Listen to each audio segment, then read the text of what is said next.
Convenhamos, o Lula estará no segundo turno, aconteça o que acontecer. Eu acredito que existe uma esperança da gente quebrar esse ciclo de governos do PT. O Zé Dirceu, quando a gente derrubou a Dilma no impeachment, ele dizia que o PT ficaria fora do poder durante 16 anos. O Dirceu não contava em ter um presente enviado para o PT chamado Jair Bolsonaro. A diferença da nossa direita para a direita, entre aspas, do Flávio Bolsonaro é que nós somos honestos e alfabetizados.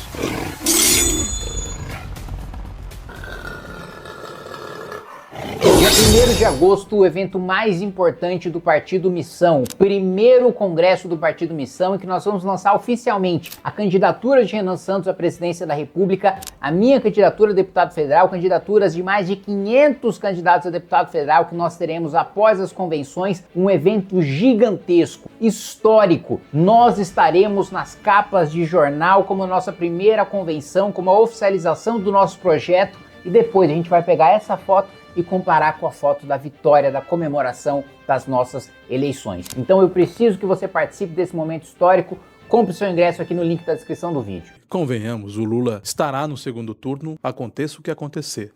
Mas eu fico preocupado com Aconteça o que acontecer é muito forte. Calma que no nosso país coisas bem imponderáveis acontecem, mas provavelmente estará. Em tese, então eu me corrijo aqui. Em tese ele estará no segundo turno. E esse modelo que vem mantendo o poder do PT há tantos anos, né, Kim? Quando a gente faz um apontamento histórico, o Brasil ficou sob ditadura militar de 64 a 89.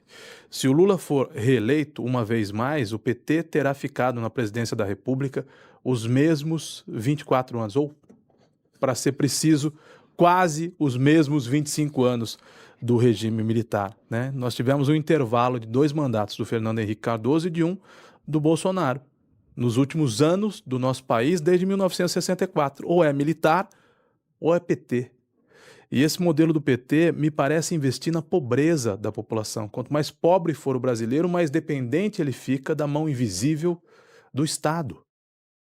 E essa conta e esse desrespeito, né, a gente tenta simplificar essa análise para a nossa audiência, é como cuidar de um orçamento doméstico. Se a dona de casa que nos ouve, que nos vê, que nos acompanha, gastar mais do que ela arrecada, fatalmente vai faltar. E o Brasil tem usado essa retórica populista do PT, também se baseia em gastar sem o menor cuidado, o menor zelo com as contas públicas, vai gastando e vai fazendo e vai subsidiando, e a população cada vez mais pobre e mais dependente desse modelo, e o partido vai renovando mandatos, né, enfileirando mandatos, e a gente não consegue ver luz no fim do túnel. Temos luz no final do túnel, né? Agora que nós fundamos o nosso próprio partido, a gente tem nossas candidaturas majoritárias e chapas fortes também para deputados federais, deputados estaduais, candidaturas ao governo do estado, candidaturas ao Senado. E nós somos os únicos, na realidade, que tem alguma proposta, né? E eu não estou nem falando de propostas boas, eu estou falando de ter alguma proposta, ponto. Que os outros sequer propostas têm, né? O Lula toma o seu gás aqui, o seu pé de meia, o Flávio é solta meu pai. Então, sim, evidentemente com propostas concretas só temos nós. Inclusive nós resumimos o nosso programa para o TSE, porque ele é muito extenso, né? A gente resumiu no programa de 60 páginas, quando na realidade foram estudos, né, de mais de 600 páginas e um programa final de 360, né? Então ficaria muito extenso para a gente protocolar isso no TSE, e um programa detalhado na área da economia, da defesa, das relações internacionais, da cultura, da educação, da segurança pública principalmente.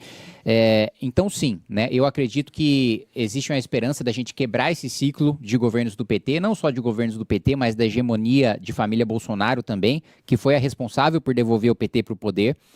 Eu costumo dizer isso porque para mim é muito emblemático e muito forte do que foi a traição e a incompetência do governo de Jair Bolsonaro, porque o Zé Dirceu, quando a gente derrubou a Dilma no impeachment, ele dizia que o PT ficaria fora do poder durante 16 anos. Essa é a análise do maior cérebro da esquerda, né, contemporânea no Brasil. Ficou 4. Durante 4 anos só, o Dirceu não contava em ter um presente, né, enviado para o PT chamado Jair Bolsonaro. E um cara que seria tão incompetente na pandemia, e um cara que acabaria com a Lava Jato, e um cara que devolveria os direitos políticos do Lula com essas indicações para o Supremo, ele não contava com este presente, né? E eu acho que hoje nós temos a capacidade, e o crescimento exponencial das pesquisas e nas redes mostra isso com o Renan, de superar o bolsonarismo e ter, de fato, uma direita que sabe o que é ser de direita. O Flávio, eu já convivi com ele no Congresso Nacional, ele nunca passou um ano-luz de um livro de um conservador ou de um liberal, ele não conhece nada da doutrina, né? Tanto que você vê, nos primeiros momentos que ele se aventura a fazer uma proposta, vou dar celular para mulher e para idoso. Tipo assim, sério? Isso é sua proposta conservadora? Isso é sua proposta de direita? Repetir o populismo do PT? Ele lê a pesquisa, tá faltando eleitor a mulher, o que eu vou fazer? Vou dar celular para elas? É sério que ele acha que as mulheres são tão pouco inteligentes assim de cair numa isca barata como essa? De ficar dando celular de graça e de falar que uma inteligência artificial no celular vai fazer com que a mulher sofra menos violência? Eu acho esse discurso tão patético quanto quando a esquerda diz que o PL da misoginia combate a violência contra a mulher, mas eu deixar o estuprador preso, não. Na minha avaliação, é na mesma magnitude, é no mesmo grau de incompetência / populismo / desconhecimento dessa proposta do Flávio Bolsonaro que nós hoje temos a oportunidade de quebrar. E eu estou muito otimista por duas razões muito objetivas. Primeiro, porque, segundo todas as pesquisas, o Renan é o cara que tem o melhor conhece e vota, né? Então, ele é o mais desconhecido, mas ainda assim, ou ele está empatado, ou ele supera, né, como a gente viu na pesquisa de ontem, os governadores, com 9% já das intenções de voto e 80% de desconhecimento. Ou seja, é altíssimo o nível de conhece e vota do Renan, o maior de todos, mais do que o Lula, mais do que o Flávio, na frente do Caiado e do Zema, que tem um nível de desconhecimento de 20%. O Renan tem de 80%, né? Então, a única barreira a ser vencida... E outros figurões, o Aécio também aparece nessa mas pesquisa, Aécio é um defunto ambulante, né? É político, né? O Aécio não sei o que ele está fazendo ainda, né? Tá ali. O Aldo também, né? Produto vencido. O Aldo, quando ele foi ministro da Ciência e Tecnologia, uma das propostas dele era chamar mouse de rato, porque era um americanismo, né? Entreguista. É sério que essa é a preocupação do ministro da Ciência e Tecnologia, chamar mouse de rato, né? Enfim. Só para passar essa página, Aldo não é mais candidato e Aécio não é mais candidato, mas para dizer que esse é um elemento. E o outro elemento é, o único candidato que tem militância orgânica é o Renan. O único cara que bate no peito com orgulho para falar eu apoio esse candidato a presidente é o apoiador do Renan. O do Lula é basicamente a esquerda apostando num cara só para tirar o bolsonarismo. Também não tem grandes empolgações da esquerda com o Lula. E com o Flávio... Também a maioria é um voto útil contra o Lula e os próprios bolsonaristas sentem vergonha de defender o nome do Flávio depois do escândalo do Banco Master, né? E sentem vergonha de defender, aliás, eu não vi nenhum bolsonarista defendendo a proposta de dar celular de graça para a mulher. Então, o único que tem militância orgânica, que tem um movimento que representa o espírito do tempo, é o Renan. E um último elemento, o desconhecimento do Renan vai a virtualmente zero a partir do dia 16 de agosto, que vai ter o debate da Band. Que o país para assistir o debate em TV aberta e corte de rede social chega em quase 100% da população. Então, assim, as pessoas vão parar para escutá-lo. E, até agora, quem parou para escutar, em regra, virou apoiador. Eu estou muito otimista com essa eleição. Vamos ter que, aliás, o nosso capítulo sobre economia do Livro Amarelo, que é o nosso programa, chama-se Remédio Amargo, né? Justamente porque a gente vai ter que fazer esse choque no orçamento, e eu fiquei responsável ali pela coordenação da equipe econômica do Renan. E da parte de segurança pública também, uma medida muito dura, nunca antes tomada, que é a decretação de estado de defesa nos territórios dominados pelo crime organizado, para ter uma atuação de retomada de territórios comandada pelas polícias militares, auxiliadas pelas Forças Armadas e com todas as restrições de direito dos faccionados que um estado de defesa permite, como a não reunião pública e como mandados de busca e apreensão, quer dizer, operações de busca e apreensão sem mandado judicial. Não dá para chamar o Flávio Bolsonaro de direita. Por quê? Porque ele é do centrão. Porque, como eu coloquei aqui para você anteriormente, ele nunca passou um ano-luz de qualquer livro de direita. Se perguntar para o Flávio Bolsonaro quem é o fundador do conservadorismo como a gente conhece ele hoje, ele não sabe. Fala, olha, qual livro conservador você leu? Ele não sabe. Se eu perguntar para ele, olha, em que país o Barão de Montesquieu baseou do espírito das leis para teorizar e esquematizar, ele não inventou, como muitas pessoas que não leram o livro dizem, que é a tese do Barão de Montesquieu, ele que inventou a tripartição de poder. Não, ele estava num país caótico, que era a França, ele estava em busca de ordem e ele olhou para a Inglaterra, né? Então ele não inventou.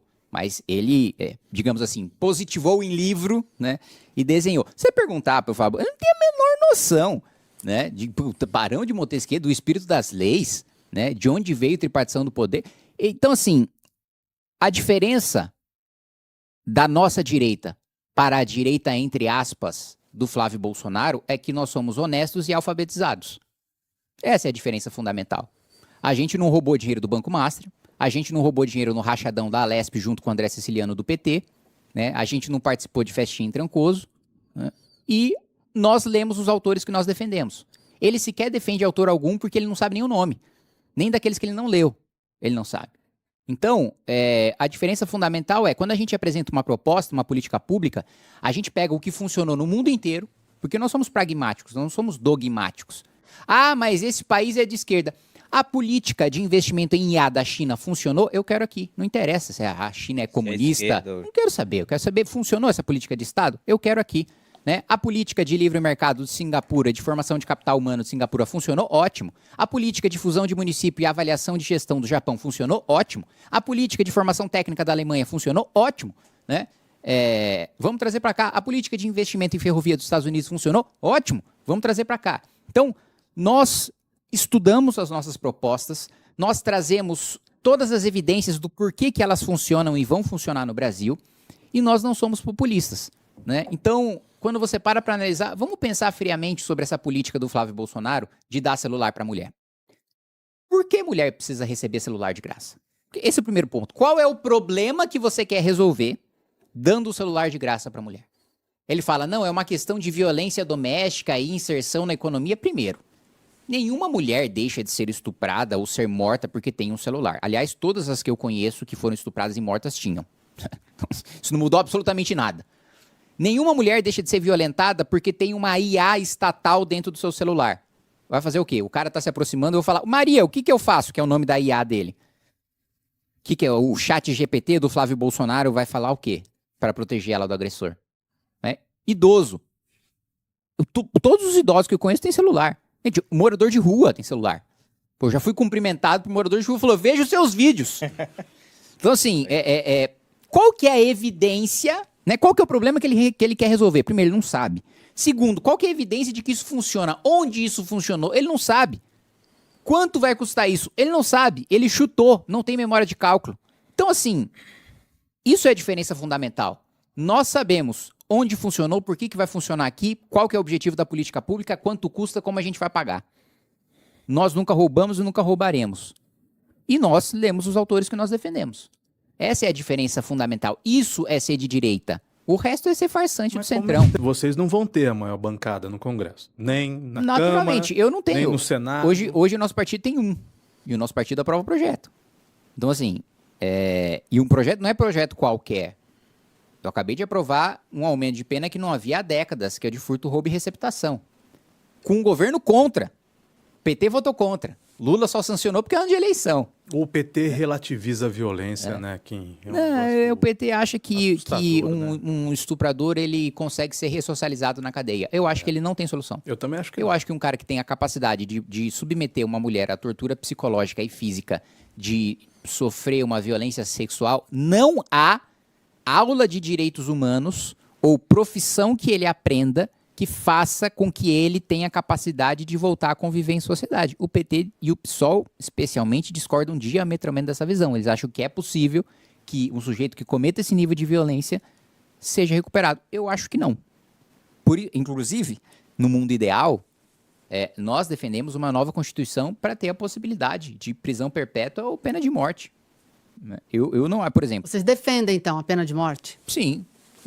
Pessoalmente eu defendo. Eu acho que a posição majoritária no partido não seria pena de morte, mas prisão perpétua. Mas, pessoalmente, eu defendo. Mas isso exigiria uma nova Constituição. A Constituição de 88 não permite, porque eu acho o seguinte... Aquela molecada que promoveu um estupro coletivo contra menores, né? Então, a pedofilia coletiva, filmou e jogou na internet, esses caras, sim, me desculpa. Numa nova Constituição, para mim, tinham que sofrer pena de morte. Né? Não existe. Olha só, você traumatizou uma criança... Você acabou com uma vida. Você acabou com a vida de uma família. Sim, né? Acabou com vidas, né? Essa criança vai ter trauma pro resto da vida dela. A vida dela, infelizmente, vai conviver para sempre, independentemente do que ela faça, do que ela estude, onde ela trabalha, se ela casa, se ela tiver filhos, ela sempre vai lembrar daquela violência. E o pior, ela vai ser relembrada daquela violência porque foi gravada e publicada. Esse cara merece pena de morte. Me desculpa, não existe solução. É irrecuperável. Ninguém me convence de que esse cara sequer merece compartilhar do meu oxigênio. Nem preso para sempre ele merece estar. Por maior que seja uma condenação, ele vai cumprir 1/3 dela. Digamos que num caso, hipoteticamente um caso semelhante. Depende do crime, né? Muda a proporção de progressão, mas não vai cumprir tudo. Mas o Brasil tem progressão. Isso, né? Ele pode não cumprir 1/3, mas ele vai cumprir menos do que os 30 anos que eventualmente ele tome. Perfeito. Ele é premiado, quando ele é sentenciado pela justiça, ele é premiado pelo que ele fez. Ele não é punido pelo que ele fez.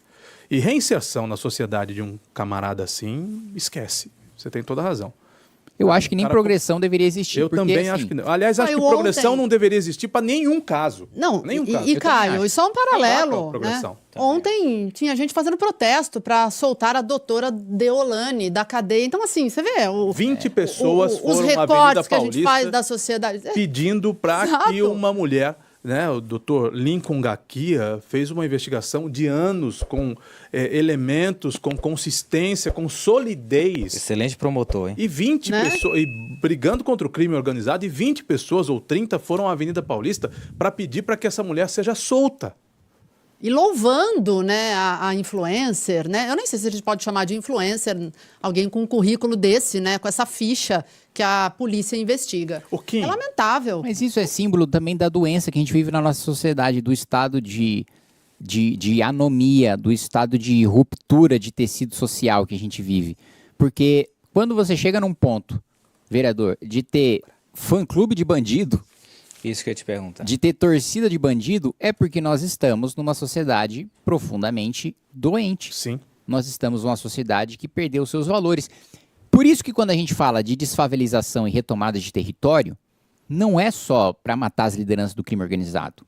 Não é só para dar casas decentes para quem mora nesses lugares. Não é só para que eles deixem de ser extorquidos pelo crime organizado e ter que comprar, sei lá, a CVNet, o gás do Comando Vermelho, a luz do Comando Vermelho, por aí vai.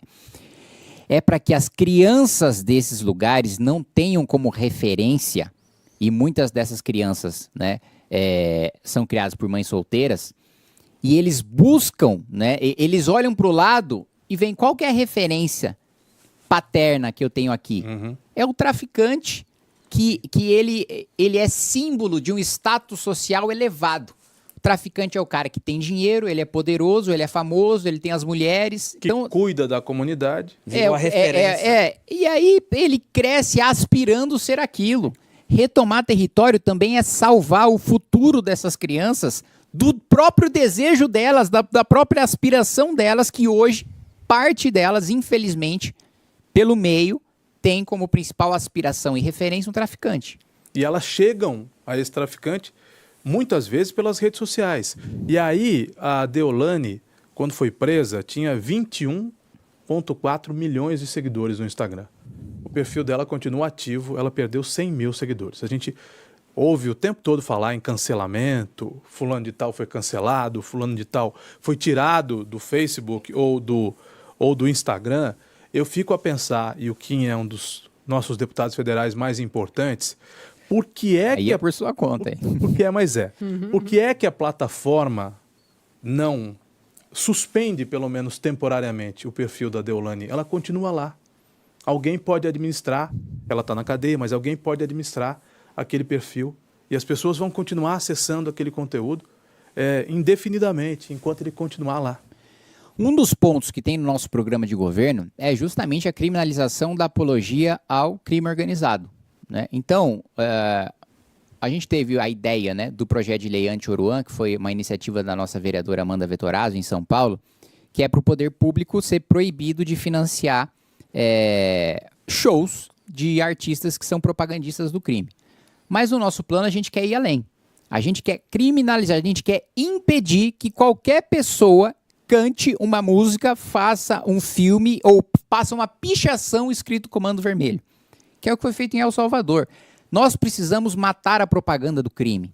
Foi feita uma operação aqui em São Paulo, chamada Fake Screen, que é uma operação contra o braço de propaganda do PCC. Sempre teve a divisão das gravatas, né? Os advogados, os promotores, os juízes ligados ao crime, os parlamentares ligados ao crime. Tinha a divisão dos jalecos, dos enfermeiros, dos médicos, dos cirurgiões, do crime organizado. E passou a ter a divisão de propaganda, né? Inclusive com produção de documentários, chama-se Fake Screen a operação, porque o crime organizado produziu um documentário que está no Netflix, chamado Grito Falso, e que entrevistou ministro da Justiça, entrevistou ministro Supremo, para falar sobre más condições no presídio, quando na realidade trata-se de uma propaganda para o crime organizado. Tudo isso tem que ser criminalizado. E em sendo crime, né, a rede social não pode manter no ar perfis que cometem, na nação em que elas estão atuando, condutas que são consideradas crimes. Então eu concordo com você que de maneira nenhuma um perfil de uma pessoa que faz apologia ao crime deve continuar no ar. Ganhar uma eleição sem discurso populista, Kim. Falar o que as pessoas querem ouvir com um sobrenome de muito peso, né, com uma aderência muito grande à direita brasileira, que é o sobrenome Bolsonaro, e com o Lula, que no mínimo terminou em segundo lugar, como gosta de repetir o presidente da Câmara, Everton Ferreira, todas as eleições que disputou e que é presidente de terceiro mandato. Vamos lá. Os momentos de inflexão da história do mundo foram feitos por eleições improváveis de candidatos que não necessariamente falaram aquilo que a população queria ouvir. O Milei, aqui do nosso lado, é exemplo disso. Ele tinha um discurso que ninguém jamais imaginava que ele ia vencer a eleição. E no lugar do o Flávio Bolsonaro dele, né, entre aspas, era o Macri, né, que já tinha sido presidente e que estava à frente nas pesquisas com a Patrícia Burrick. Ele venceu. O Trump era odiado pelo Partido Republicano.